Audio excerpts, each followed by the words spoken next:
malheur aux femmes, verset 23, malheur aux femmes qui seront enceintes et à celles qui allaiteront en ces jours-là, car il y aura de grandes détresses dans le pays et de la colère contre ce peuple, contre le peuple d'Israël. Ils tomberont sous le tranchant de l'épée, l'épée de Titus, et ils seront emmenés captifs parmi toutes les nations.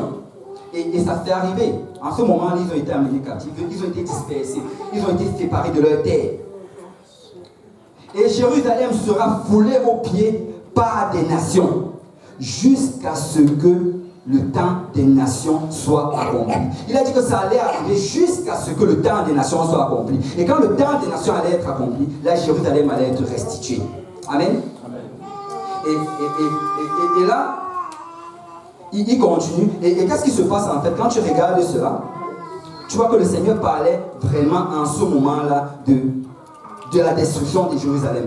Et après cela maintenant, à partir du verset 25, il retourne encore dans son avènement. Et là, quand il parle, il dit il y aura des signes dans le soleil et la lune et les étoiles. Et il parle de cela. Mais je voulais vous amener au verset 28.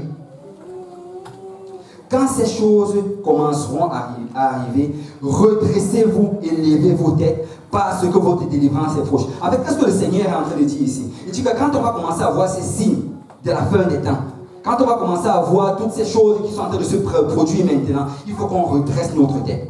Pourquoi? Parce que nous aurons tendance à nous lamenter sur nous-mêmes. Nous aurons tendance à être inquiétés par toutes ces choses qui vont se produire. Mais non, ce n'est pas le moment de faire cela. C'est le moment de redresser ta tête. C'est le moment de te rapprocher du Seigneur plus que tu ne t'es rapproché dans le passé. C'est le moment de te consacrer à l'œuvre du Seigneur plus que tu ne t'es consacré dans le passé. C'est le moment de te concentrer à lire la parole de Dieu, à connaître ce que le Seigneur veut faire pour toi. Tu dois lever ta tête. Dis à ton voisin, lève ta tête. Lève ta tête. Lève ta tête parce que ta délivrance est proche. Et en même temps, c'est le moment de te réjouir. Vous savez, pendant que le monde est dans le chaos, l'église est en train de se réjouir. Et tu dois te réjouir. Tu ne dois pas regarder le monde dans le chaos et aussi rester dans le chaos. Non. Toi, tu dois te réjouir. Parce que tous ces signes-là, ça veut dire que ton sauveur revient bientôt. Ça veut dire que bientôt, il n'y aura plus de larmes. Mais bientôt, il n'y aura plus de peine. Bientôt, il n'y aura plus de maladie. Mais ton sauveur revient bientôt. Et tu dois persévérer dans le Seigneur. Et le louer davantage. Et anticiper grandement son retour. Alors, tu dois être quelqu'un qui doit être content. Amen. Tu dois lever la tête et persévérer. C'est le mauvais moment actuellement pour rétrograder. Je ne sais pas si quelqu'un envisage de rétrograder dans les prochains jours, mais c'est le pire des moments pour rétrograder. Parce qu'après avoir autant souffert les persécutions, tu peux relâcher juste quand le Seigneur va revenir. Mais regardez ceci. Il leur dit, verset 29, une comparaison. Voyez le figuier et tous les arbres. Dès qu'ils ont poussé, vous connaissez de vous-même en regardant que déjà l'été est proche. De même, quand vous verrez ces choses arriver, sachez que le royaume de Dieu est proche. Je vous le dis en vérité, cette génération ne passera point que tout cela n'arrive. Qu'est-ce que Jésus est en train de dire ici? Le figuier dans la parole de Dieu, c'est en fait, ça représente Israël. C'est un symbole d'Israël. Il dit que quand tu vas voir comment ces choses sont en train d'arriver avec le figuier, quand ces choses arrivent avec l'auge qui est Israël, laisse-moi te dire que la fin est proche. Et vous savez, la chose vraiment s'est réalisée quand, en l'an 48, en 1948.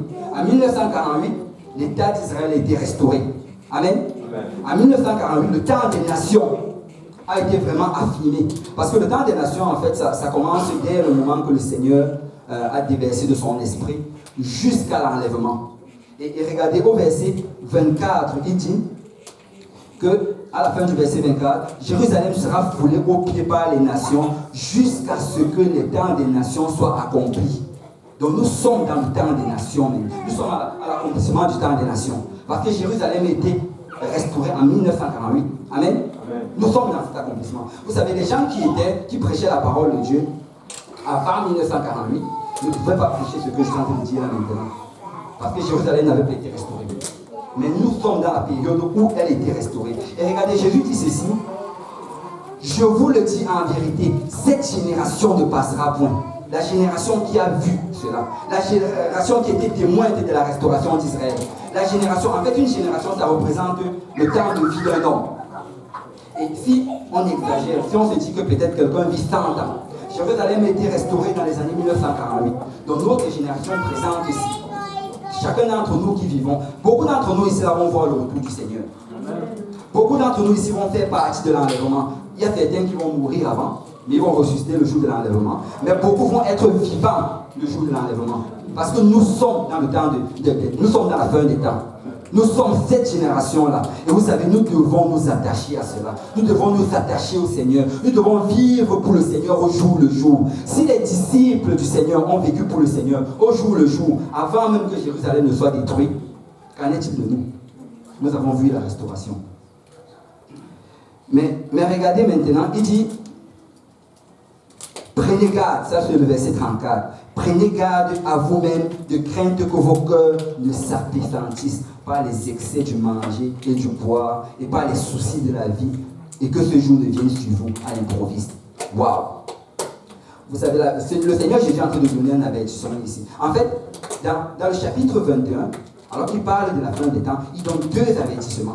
Et ça, c'est un de ces avertissements. Il y a deux prenez garde, les deux prenez garde qu'on a lus en introduction. Et il y en a deux. On va commencer d'abord par celui-ci. Il dit, prenez garde à vous-même. Le mot prenez garde signifie regarde, observe, sois attentif. Prends garde à toi-même. De crainte que vos cœurs ne s'apesantissent par les excès du manger et du boire. Qu'est-ce que le Seigneur est en train de dire ici? Il est en train de donner un avertissement par rapport aux excès. Parce que nous, notre génération présente, nous sommes extrêmement bénis. Nous sommes bénis en abondance. Et non seulement nous sommes déjà bénis par toutes ces choses que les générations présentes n'ont pas eues, mais en plus de ça, depuis que tu sais le Seigneur n'a arrêté de te bénir. Il n'a arrêté de te bénir. Regardez, si tu étudies, tu vas réaliser, si tu observes un peu, si tu observes l'Église, tu vas réaliser qu'il y a toujours ce même cheminement qui se produit avec chacun des enfants de Dieu. C'est toujours la même chose. Et c'est le même cheminement qui s'est produit avec les enfants d'Israël qui sont sortis d'Égypte. Amen. Amen. Qui sont sortis d'Égypte, ils ont traversé la mer Rouge, et après avoir obéi à cela, la mer Rouge et le sang qui était en Égypte, et toutes ces choses-là, ça représente en fait l'évangile. Parce qu'on nous dit qu'il devait mettre le sang, et le sang, là, c'était le sang de l'agneau, qui est la repentance aujourd'hui. Il devait traverser la mer Rouge. Paul en parle dans 1 Corinthiens chapitre 10. Il devait traverser la mer Rouge. Et quand il traversait, ça représentait le baptême au nom de Jésus-Christ. Et ensuite, il devait suivre la nuée qui représentait le baptême du Saint-Esprit. Marcher selon l'Esprit.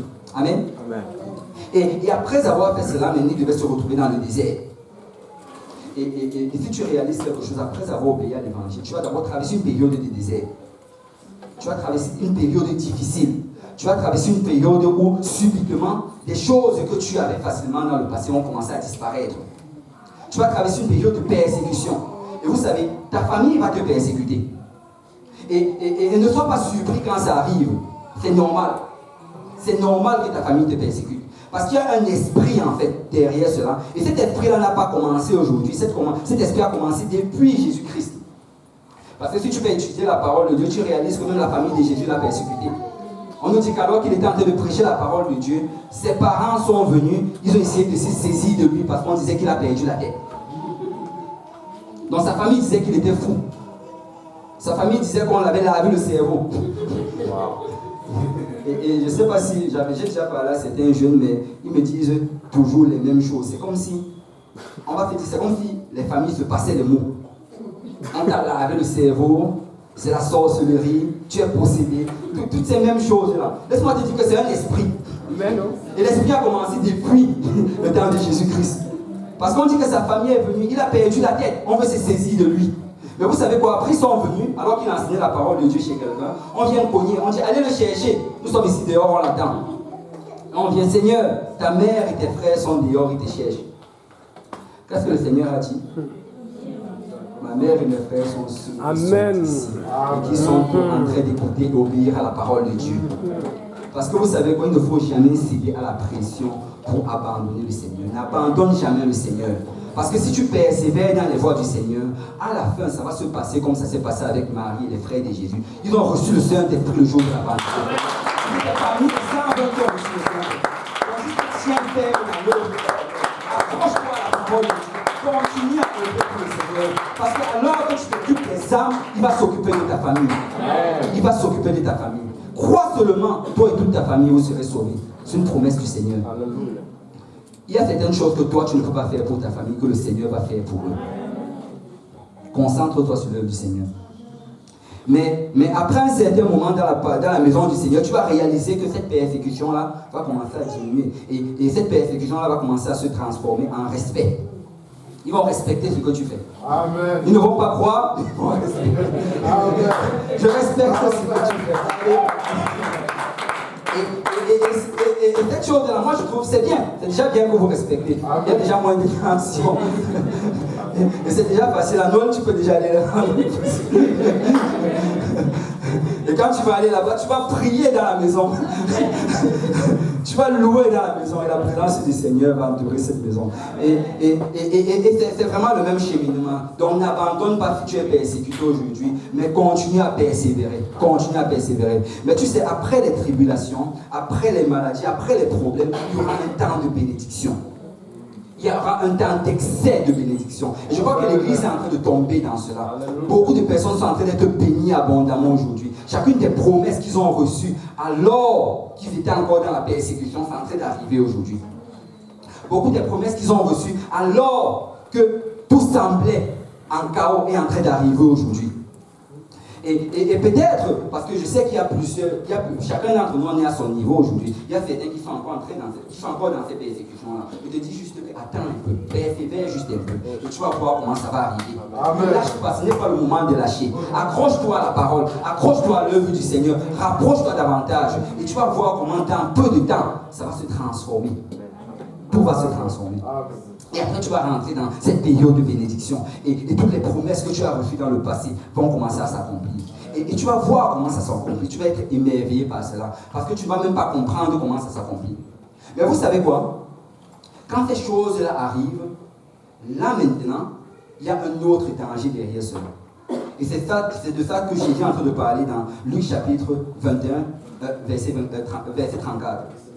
Prenez garde à vous-même, de crainte que vos cœurs ne s'apesantissent par les excès du manger et du boire et par les soucis de la vie, et que ce jour ne vienne sur vous à l'improviste. Parce qu'avec les bénédictions que tu vas recevoir, avec l'abondance que le Seigneur va te donner, tu auras une tendance à vouloir diriger ton regard vers ces choses-là. Ta marche avec le Seigneur aura une tendance à vouloir diminuer parce que tu veux plus te concentrer sur les bénédictions. Tu vas te dire que c'est le Seigneur qui me les a données. Je dois prendre soin de cela. Et en même temps, tu auras ce combat continuel là entre donner plus de temps à ces bénédictions là ou bien donner plus de temps à l'œuvre du Seigneur. Tu auras une tendance à te demander que, ok, est-ce que je ne dois pas prendre soin de cela? Ce sont les bénédictions du Seigneur. Je dois me consacrer entièrement à cela. Ou bien alors me consacrer à l'œuvre du Seigneur. Il y a ce gros risque là qui te guette quand le Seigneur te bénit. Et là, tu vas être une période de confusion. Tu vas être une grosse période de confusion. Parce que dans ton cœur, il y a toujours cet amour-là pour la parole de Dieu. Dans ton cœur, il y a toujours cet amour-là pour l'œuvre du Seigneur. Tu veux faire pour le Seigneur tout ce que tu faisais dans le passé. Tu veux faire pour le Seigneur même encore plus que tu faisais dans le passé. Mais tu vois que les bénédictions, ça, tu as l'impression que c'est comme une barrière. C'est comme un obstacle. De un, les bénédictions du Seigneur ne vont jamais être un obstacle dans ta vie. Ça ne va jamais être un obstacle. Si tu regardes ça comme un obstacle, c'est que c'est en fait parce que tu n'as pas bien compris comment mettre cela en application. Si tu regardes ça comme un obstacle, c'est que peut-être que tu es en train soit de lui donner une place trop importante dans ta vie, soit tu es en train de mal l'utiliser. Regardez, on va aller dans le livre de Psaume, Psaume chapitre 132.